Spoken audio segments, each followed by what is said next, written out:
Y hablando de la voz, pasamos ahora a la entrevista del día de hoy con la licenciada y fonoaudióloga Nancy Cristaldo, que nos va a hablar de cómo cuidar nuestra voz en el Día Mundial de la Voz. Nos va a dar tips de cómo cuidar la voz y de todas las actividades que lleva ella y también lleva NAMSAFE adelante para todo aquel que quiera cuidar su voz. Esta herramienta tan importante que tenemos para relacionarnos y que muchas veces no le damos la importancia pertinente. Así que pasemos a la entrevista con la licenciada Cristaldo.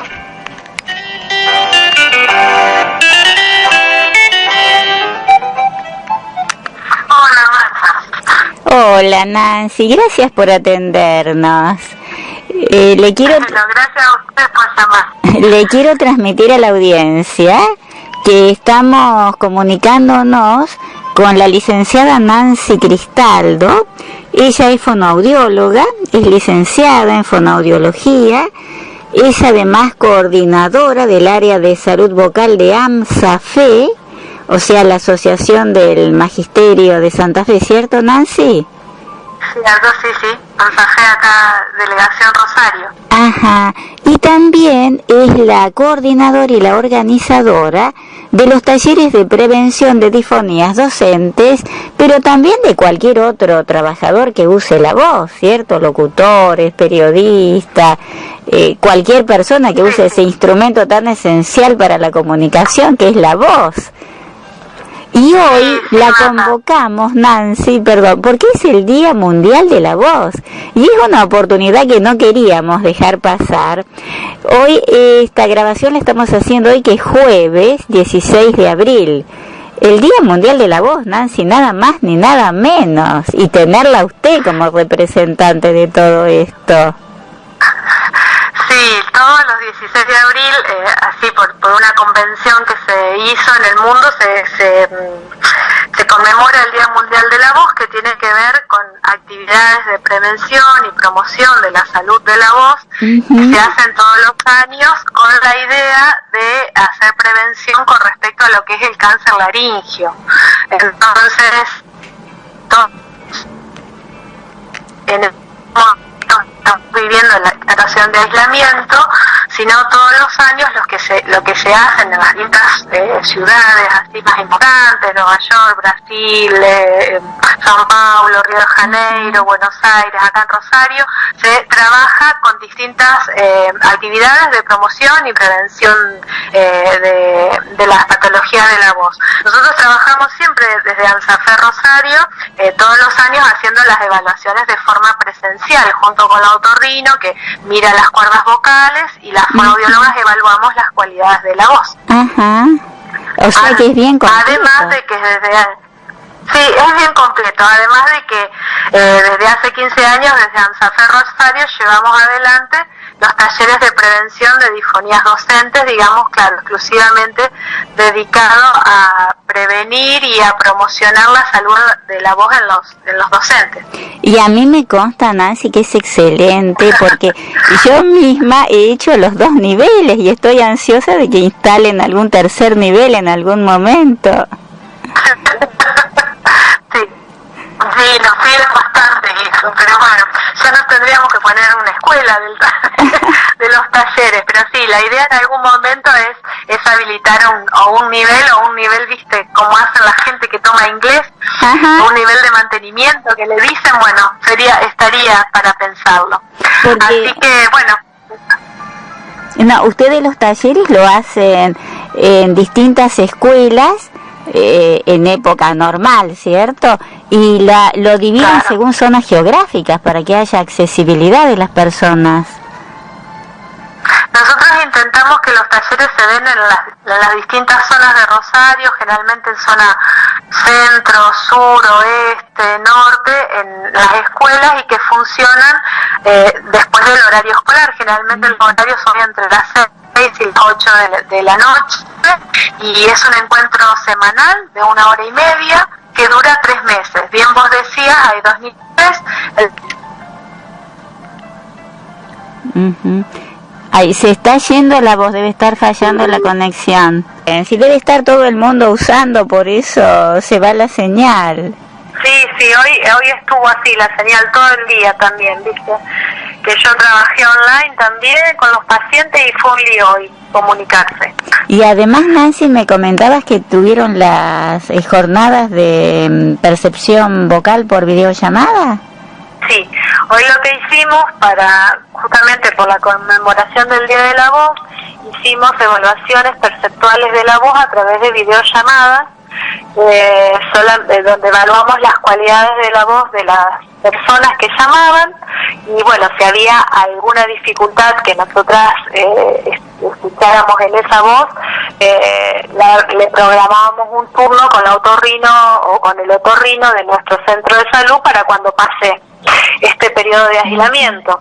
Y si no, si veíamos que era una dificultad, que nosotras podíamos darles algunas pautas de higiene vocal o de trabajo fonoaudiológico, lo hacíamos.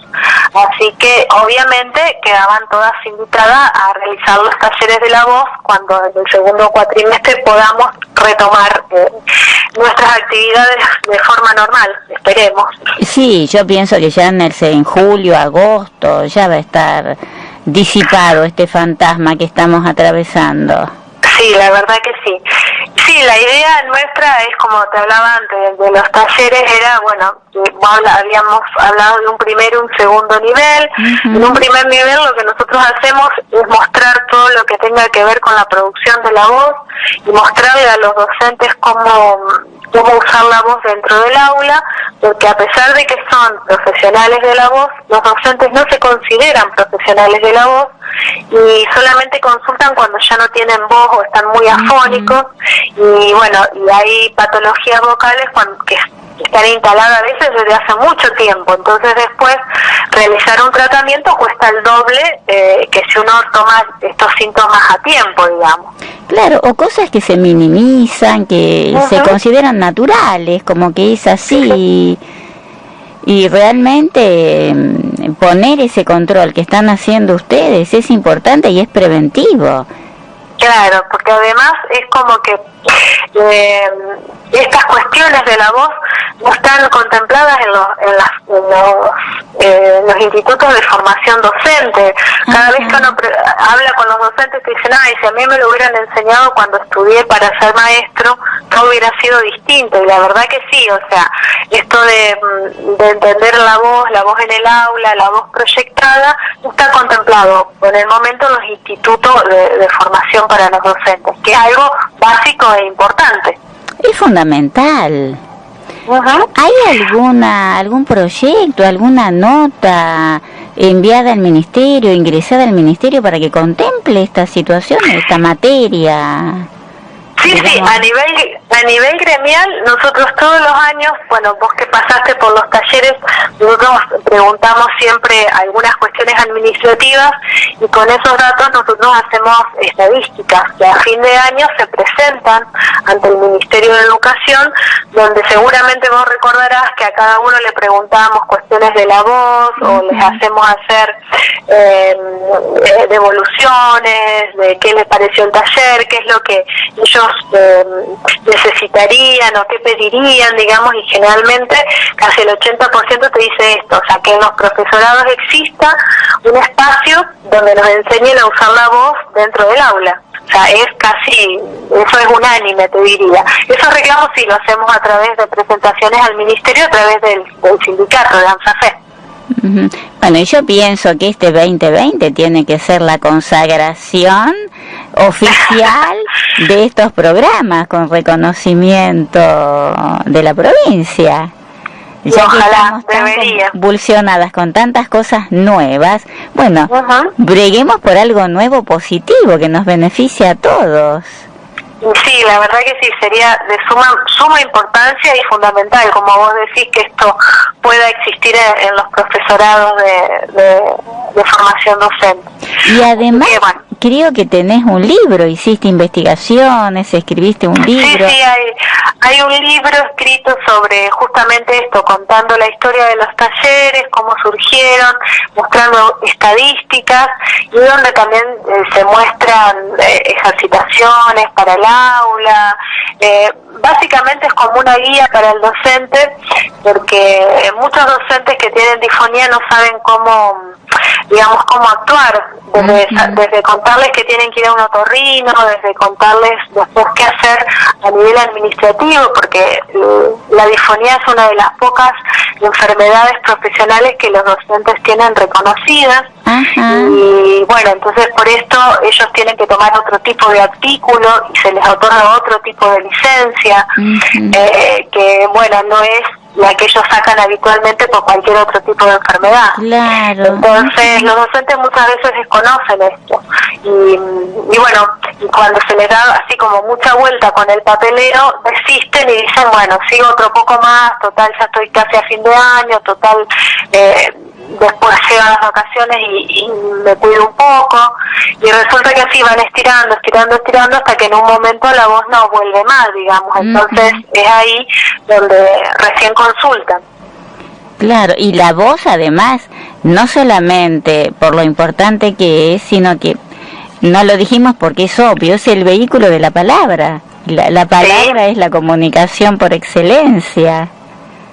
Es la comunicación, en el caso de los docentes, una de las herramientas, si bien no es la única, pero una de las fundamentales, porque bueno, a veces los docentes muchas veces, no sé, se guindan una pierna y van con una bota, con una férula, van a trabajar. Pero cuando vos no tenés voz es imposible ir a trabajar. Y a mí me consta de estos 15 años que trabajo en ANSAFE, de docentes que intentan ir a trabajar sin voz y que salen llorando, porque evidentemente no notamos lo que la necesitamos hasta que nos falta la voz, digamos. Y tips, yo me acuerdo, hay algunos que parecen tan simples y que sin embargo no nos acostumbramos. El hidratarse, por ejemplo. Sí, lo fundamental para trabajar con la voz es tener la garganta hidratada. Y cuando hablamos de hidratar, es tomar agua. No es tomar té, no es tomar mate, no es tomar agua saborizada, es tomar agua. Y en lo posible, agua que no sea fría, que no sea de la heladera, digamos. Entonces, o sea, natural. Cuando hablamos de tomar agua, hablamos de tomar pequeños sorbos de agua, pero que uno pueda contemplar entre 6 o 8 vasos por día, digamos, los 2 litros de agua que habitualmente se dicen que uno debiera de tomar. Y ese agua, Marta, se tiene que duplicar cuando yo tomo café, por ejemplo. O sea, si yo tomo café, si yo me tomo una tacita de café, yo tengo que tomar 2 tacitas de agua, porque todo lo que tenga cafeína, mateína, deshidrata las cuerdas vocales. Entonces, es importante cuando no es que yo deje de tomar, sino que si yo tomo mate, sepa que además del mate tengo que tomar agua. Si yo me tomo un café, después me tengo que tomar un vaso de agua. ¿Por qué? Porque es lo único que me hidrata las cuerdas vocales. Cuando yo estoy en exposición vocal, si vos viste toda la gente que habla, o los que hablan por la televisión, los oradores, siempre están tomando agua, y no toman agua porque tengan sed. O sea, el agua hay que tomarla de a sorbitos y en el periodo de 10 minutos, cada 10 minutos mientras yo estoy exponiendo mi voz. O sea, no vale tomarla cuando a mí me da sed, porque cuando yo ya tengo la boca seca, las cuerdas ya están deshidratadas. Entonces lo que hay que evitar es llegar a ese momento, digamos. Y formar el hábito. Y cuesta mucho, a mucha gente le cuesta mucho tomar agua. Es algo tan simple, tan que lo tenemos al alcance de la mano, y sin embargo tan resistido, tan justamente por lo simple, ¿no? ¿Cómo puede ser tan simple, tan sencillo? Sí, la verdad que sí, pero es uno de los hábitos que es fundamentales a la hora de hablar y de usar la voz de forma profesional, digamos. Así que bueno, después tener una buena respiración, aprender a respirar, no quiere decir que yo aprenda a respirar y a lograr mayor capacidad respiratoria, sino que esa respiración me sirva a mí para poder hablar. Muchos docentes o muchas personas lo que hacen con la voz es toman aire al principio, después hablan, y no vuelven a tomar aire. O sea, siempre hay que pausar las palabras, hay que hacer oraciones más cortas donde a mí me dé la posibilidad de tomar aire y que sea ese aire el que lleve mi voz, digamos, el que pueda transmitir mi voz a través del aire que va a pasar por las cuerdas vocales y las va a mover y va a producir el sonido. Uh-huh. Sí, aparte, independientemente de la entonación, del timbre, del tono que le queramos dar, esto es físicamente, digamos, el aire como el agua, un elemento físico. Es algo fundamental. Después uno, si quiere, puede trabajar su tono, su timbre, su intensidad. Pero esas son cosas que no debieran de obviarse, más allá de que trabajemos las cualidades de la voz. O sea, el beber agua, la respiración correcta, el entender ni más ni menos que las cuerdas vocales son músculos, y entonces hay que entrenarlo como cualquier otro músculo del cuerpo. Entonces, bueno, entender que si uno va a trabajar a una escuela, o va a trabajar a la radio, o va a trabajar a un lugar donde uno trabaje con su voz como una de las herramientas, hay que hacer ejercicios de calentamiento vocal. O sea, a nadie se le ocurre ir a hacer una actividad física sin precalentar hoy en día, o terminar la actividad física sin elongar. Bueno, en este caso, para las cuerdas vocales es lo mismo. Una exposición de 4, 5, 6 horas, como hace un docente o más, si tienen doble turno, amerita un calentamiento de la voz antes de ir a trabajar, y cuando vuelve el trabajo amerita una elongación también.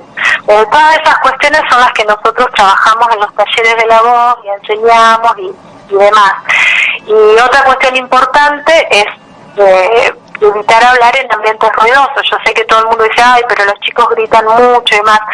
Jamás voy a poder competir con el ruido ambiente. Entonces, si hay mucho ruido y yo quiero elevar mi voz por encima de ese ruido, lo más probable es que me la termine dañando. Entonces, la idea es que en esos momentos yo intente establecer otro tipo de reglas para llamar al silencio, como golpear las manos, o sea, hacer algún otro tipo de arreglo con los alumnos para que no tener que elevar la voz por sobre el ruido ambiente, porque uno lo puede hacer una vez, pero si lo hace a repetición, lo más probable es que las cuerdas vocales terminen sufriendo alguna alteración.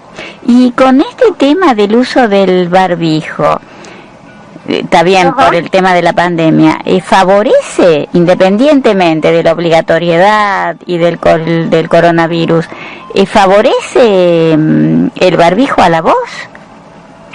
No, básicamente, o sea, a la voz no favorece. Lo que favorece en este tiempo de cuando el clima cambia o cuando vienen los fríos, que uno lo hace naturalmente, no ahora en esta época de pandemia, sino esto de protegerse la boca con una bufanda, con un pañuelo, porque lo que uno trata de evitar es que el ingreso de aire o de masa fría, que uno, por ejemplo, sale en invierno a la mañana temprano, que ese ingreso de masa de aire frío entre directo a las cuerdas vocales. Eso se trata de evitar de cualquier forma. Entonces, ¿qué puede pasar? En las épocas invernales uno generalmente puede estar resfriado y entonces la respiración la hace por boca. Si uno respira por la boca y el aire entra por la boca, ese aire va directo a las cuerdas vocales como esté. Frío, con polvillo, con lo que sea, va directo a las cuerdas. Entonces me puede producir no solamente digamos, dolor de garganta, sino algún tipo de infección, y si soy alérgico me va a desencadenar algo alérgico.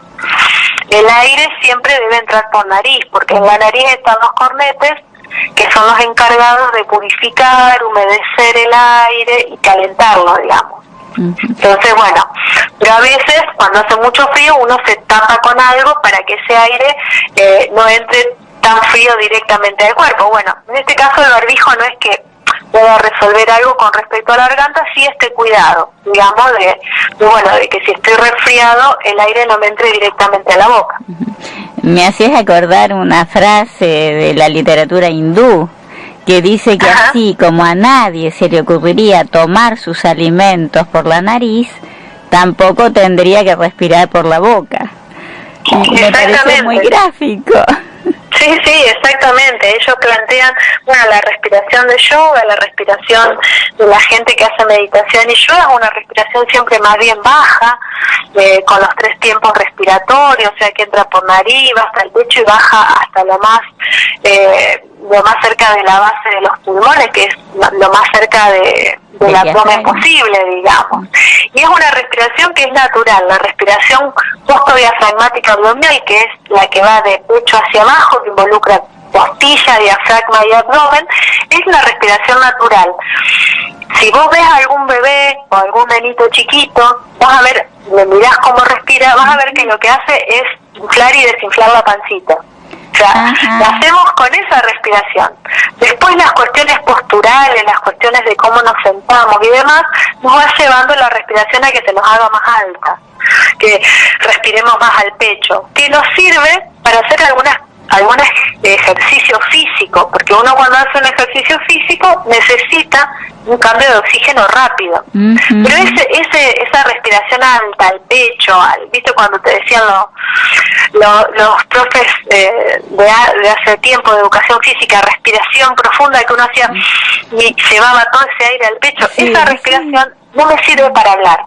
Entonces yo para poder hablar necesito una respiración baja, que intervengan las costillas, el diafragma y el abdomen. Entonces, bueno, esos son los recursos que también enseñamos a usar en los talleres. No, realmente es como esos libros, el libro del tesoro, la enciclopedia del tesoro.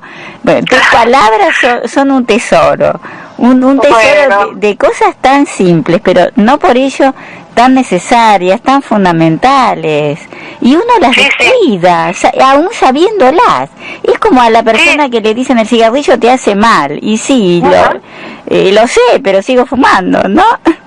Sí, son cuestiones que los seres humanos por ahí nos cuesta adquirir, nos cuesta lograr los hábitos, y bueno, y justamente ya que dijiste no fumar, bueno, es una de las cosas fundamentales que se piden para toda la cuestión de la salud, digamos, pero principalmente para las cuerdas vocales, ya que es uno de los causantes, el tabaco es uno de los causantes de cáncer laríngeo más importantes, digamos. Entonces, una de las medidas es no fumar. Claro, claro. Y bueno, tenemos los resultados a la vista. Sí, la verdad que sí. Así que bueno, después no sé qué, y otra de las cosas que también es muy habitual, aunque se vea por la tele, aunque se repita hasta el cansancio, esto de consultar al médico, de no automedicarse, pero con cuestiones que nosotros habitualmente hacemos. Por ejemplo, lo peor que podemos hacer es automedicarnos con antihistamínicos, ¿viste? Los antihistamínicos, los más comunes, ¿viste? La desloratadina, los Frenaler, bueno, las cosas que uno automáticamente se considera que es alérgico a los cambios de clima, y automáticamente se compra uno de estos antihistamínicos en la farmacia, que además son de venta libre. Bueno, el antihistamínico produce 3 veces más deshidratación en las cuerdas vocales que cualquier otra cosa. Es un desastre. Claro, si vos tomás un Frenaler, se supone que si vos tomás 2 litros de agua diario, mientras estés tomando el Frenaler tenés que tomar 6 litros de agua por día para que las cuerdas mantengan su hidratación adecuada. O sea, casi que es peor el remedio que la enfermedad, ¿no? Y sí, en estos casos, si uno toma este tipo de medicación, tendría que tener en cuenta eso, que cuando está tomando esta medicación y tiene que hacer uso de la voz, tendría que beber mucha más agua, el doble o el triple de agua de lo que venía tomando hasta el momento. Ya, muchísimo, el doble o el triple. Sí. Así que bueno, todas esas cosas. Después, bueno, lo típico, una de las cosas que nosotros hablamos que también es importante es esto de fijarse si uno tiene problemas digestivos, reflujo, gastritis, también suele producir trastornos en la voz, porque la mayoría de nosotros tenemos reflujo asintomático, porque tomamos mate, porque tomamos café, y estamos acostumbrados, salvo que sea una sensación muy fuerte de acidez o de reflujo, sino a veces el reflujo nos pasa desapercibido.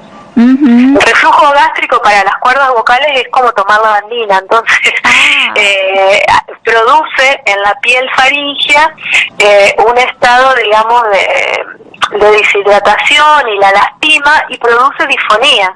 Hay muchas veces que llegan personas con reflujo gástrico, con disfonía, que en las cuerdas vocales no tienen nada. Simplemente esto fue el reflujo gástrico, que es, bueno, el ácido que debería estar en el estómago, en vez de quedarse en el estómago, va hacia arriba, hacia el esófago y la faringe. O sea, es un ácido, justamente. Es un ácido Entonces esto provoca que se lastime toda la epidermis, toda la piel de la pared de la faringe y de la pared del esófago, y además de que dé a veces dolor o sensación de ardor, digamos, muchas veces. Eso es uno de los síntomas que puede producir disfonía sin tener ningún problema en las cuerdas vocales. Y bueno, eso también, viste, mucha gente se compra ¿cómo es?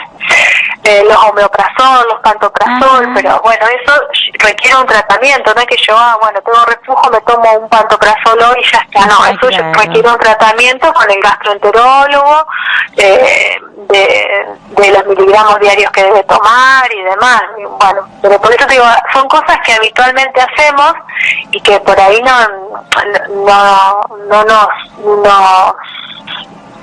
digamos, no son favorables para nuestra salud, digamos, no sería lo más adecuado. Pero realmente todos estos consejos que has dado, Nancy, son invaluables y tendríamos para mucho más, pero se nos está terminando el tiempo. Sí. Y te quiero, aparte que debes estar cansadísima porque hoy en el Día Mundial de la Voz debes haber tenido videollamadas, pero desde las 9 de la mañana, ¿cierto? Sí, bastante, sí, lo hicimos con las colegas de ANSAFE, con la licenciada Alejandra Lagrange, que vos la conocés porque tomaste el taller con ella, y bueno, sí, estuvimos todo bastante ajetreado, a nosotros nos gusta porque bueno, eso da esto que se mueva y que se muevan las pautas de cuidado de la voz y que la gente esté interesada en su voz. Nos parece sumamente importante que uno pueda pensar en cuidarse, ¿no? Y en cuidarse la voz, y que entender que la voz es de uno y que, como dicen los talleres, vos sos tu voz, o sea, la voz no es ni de los alumnos, ni de la directora, ni del sistema, es tu voz. Y esa voz no solamente la vas a necesitar para trabajar, la necesitas para relacionarte, como vos decías, o sea, la necesitas para sociabilizar también. Entonces, bueno, cuidarla porque es lo que tenés, no tenés otra, digamos, es la que hay, es la que tenemos y es la voz que tenemos que cuidar. Y con tan buenos profesionales que explican tan bien, tan claramente, y que además cuidan su voz, porque tu voz es sumamente agradable, y más teniendo una jornada trajinada al máximo, y estás como con la voz fresca como una lechuga, como diríamos. No, sí, nosotros, igual, esto que te digo, que entenderse como trabajadora de la voz implica esto, como cuando un profe de pilates o un profe de educación física, o sea, tiene que hacer actividad física para después poder salir a correr con sus alumnos, tiene que hacer pilates para después poder marcar cómo se hace pilates. Bueno, nosotros lo mismo, cuidamos la voz, igual que decimos que hay que cuidarla, la cuidamos nosotros, digamos, o sea, porque si no, no podríamos trabajar esto. Con esto ya está todo dicho. Bueno. Enseño a cuidar la voz y cuida lo mío, nos dice cuido la mía, nos dice la licenciada Nancy Cristaldo. Muchísimas gracias, Nancy. Bueno, gracias Marta, gracias por haberme llamado, por haber escuchado y por darnos este espacio para seguir haciendo estas promociones de la salud vocal y de la salud en general.